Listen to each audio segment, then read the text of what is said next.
আলহামদুলিল্লাহ খুবই ভালো লাগছে। ফার্স্ট ম্যাচ হারার পরে সেকেন্ড ম্যাচ জিতেছি, এটা অবশ্যই আমার জন্য একটা বড় অ্যাচিভমেন্ট।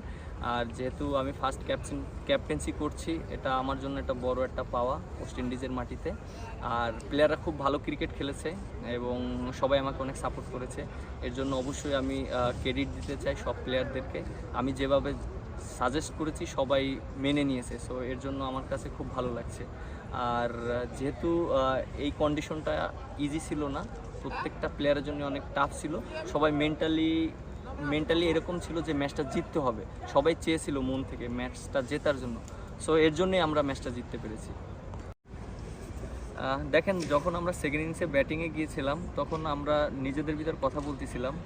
স্পেশালিস্ট আমি প্লেয়ারদের একটা কথা বলছিলাম যে এই উইকেটে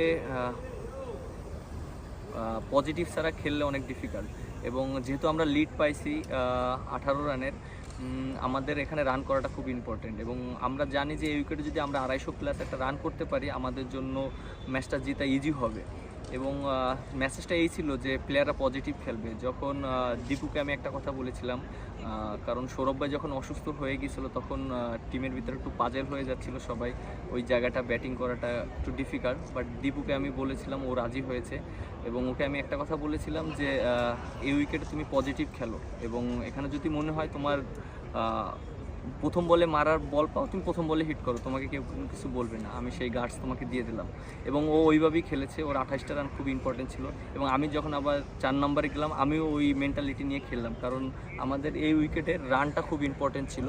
এবং প্লেয়ারদের মেসেজটাই এই ছিল যে একটা রান খুব ইম্পর্টেন্ট এবং প্রত্যেকটা প্লেয়ার যেন রানের জন্য ক্রিকেট খেলে। যে এর মানে না যে টেস্ট ক্রিকেট ঠেকাবো বা বল কি হয় না হয়। সো আমরা এইভাবে প্ল্যানে খেলি।